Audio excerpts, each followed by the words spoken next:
Rival serumpun beda level, misi timnas Indonesia nyata. Skenario terbaik Garuda Muda di Piala AFF U23 terungkap. Pelatih yang dianggap cocok jadi penerus Sintayong. Simak informasi selengkapnya sebagai berikut.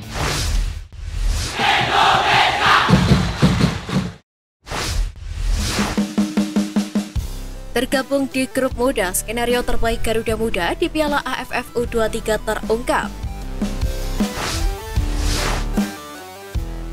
Fakta menarik datang dari timnas U23 Indonesia yang akan berjuang di Piala AFF U23 pada Agustus mendatang. Sebagaimana diketahui dalam ajang tersebut, skuad asuhan Indra Syafri tergabung di grup B bersama Malaysia dan Timor Leste.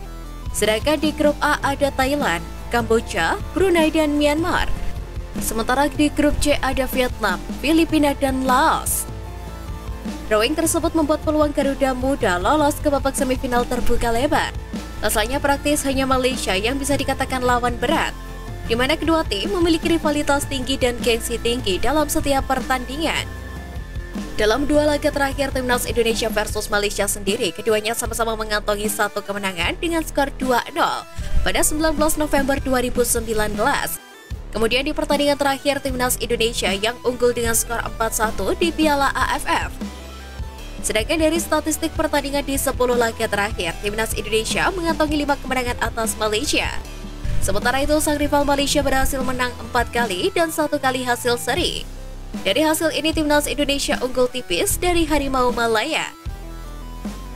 Adapun pada SEA Games 2023 di Kamboja, keduanya tidak sempat dipertemukan karena Malaysia harus pulang usai takluk dari Thailand dan Vietnam. Indonesia di SEA Games 2023 justru menjadi tim paling subur dengan 18 gol dan tanpa kalah satu kali pun. Oleh sebab itu, peluang lolos ke semifinal Piala AFF U23 terbuka lebar. Apalagi timnas Indonesia juga unggul jauh dari Timor Leste.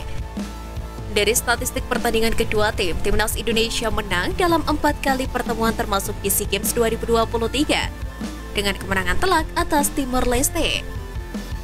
Jika timnas Indonesia mengantongi 2 kemenangan dan menjadi juara grup, otomatis akan lanjut ke babak semifinal yang akan dimulai pada 24 Agustus. Sedangkan partai final akan dilangsungkan pada 26 Agustus 2023.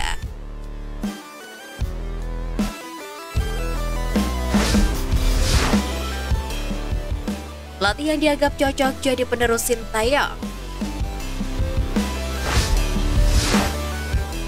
Pertama, Bernardo Tavares. Bernardo Tavares bisa menjadi salah satu opsi pelatih penerus Sintayong karena kemiripan yang dimiliki keduanya kala melatih.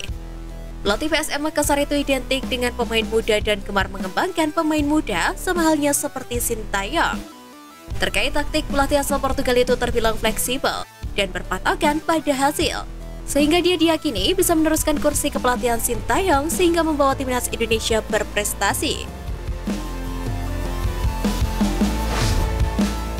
Kedua, Luis Milla. Luis Milla punya kenangan manis bersama timnas Indonesia, mengingat dirinya pernah menukangi skuad Garuda medio 2017 hingga 2018 silam. Kala itu Luis Milla mampu membuat anak asuhnya bermain indah dan membuat para pendukungnya jatuh hati dengan gaya permainannya. Jika Sintayong hengkang, Luis Milla dianggap bisa menjadi opsi untuk kembali memimpin timnas Indonesia dengan pendekatan taktik tiki-taka yang biasanya dia peragakan. Ketiga, Thomas Doll. Pelatih Persija Jakarta Thomas Doll juga telah menunjukkan tanda-tanda dirinya bisa meneruskan kerja Sintayong di timnas Indonesia. Sama seperti Bernardo Tavares, pelatih asal Jerman ini juga gemar mempromosikan bakat muda dan tak segan mempercayai pemain muda di skuadnya.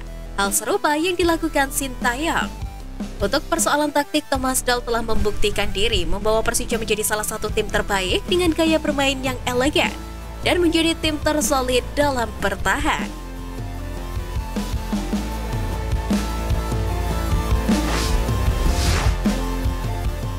Rival serumpun beda level, misi timnas Indonesia nyata.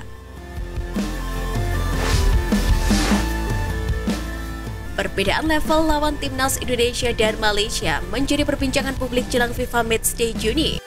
ketika timnas Indonesia dihadapkan dengan timnas Argentina yang menduduki peringkat 1 dunia dan Palestina yang berada di peringkat ke-93. Malaysia hanya bersuah Kepulauan Solomon yang menempati peringkat 134 dan Papua Nugini 159 dunia. Secara ranking FIFA, Malaysia memang masih lebih baik ketimbang timnas Indonesia. Pasalnya, Malaysia berada di ranking 137 dunia, sementara timnas Indonesia menempati tangga 149 dunia. Kehadiran Kim Pan-gon di kursi kepelatihan mendongkrak posisi Malaysia di ranking FIFA. Namun meroketnya posisi Malaysia di ranking FIFA lebih kepada imbas bersuah tim-tim yang posisinya tidak beda jauh dari mereka, atau bahkan lebih rendah. Dalam setahun terakhir saja, Malaysia 2 kali bersuah Hong Kong, tim yang kini menempati peringkat 147 dunia. Tak sampai di situ, Malaysia juga pernah berhadapan dengan Brunei Darussalam yang berperingkat 191, Kamboja 176, dan Maladewa 154. Karena itu tak heran Malaysia pelan-pelan melonjak posisinya dari ranking FIFA.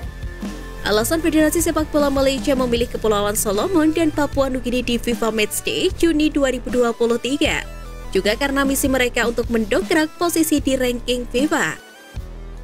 Sementara timnas Indonesia asal Sintayong beberapa kali beruji coba dengan tim-tim yang menempati posisi lumayan di ranking FIFA. Di FIFA Matchday September 2022, timnas Indonesia 2 kali menang saat bersuah Curaçao yang kini menempati peringkat 88 dunia. Dan juga Burundi di FIFA Matchday Maret lalu. Hasilnya pun skuad Garuda mampu menuai hasil memuaskan. Meski begitu, tentu puncaknya di FIFA Matchday Juni 2023. Ketua Umum PSSI Erick Thohir mencarikan lawan yang benar-benar kuat untuk timnas Indonesia. Jika sanggup menang atas Palestina dan Argentina, posisi timnas Indonesia di ranking FIFA akan melonjak drastis. Erick Thohir sendiri sudah melempar janji akan membawa satu tim kelas dunia tiap tahunnya ke Indonesia demi menaikkan mental dan kualitas para pemain timnas Indonesia.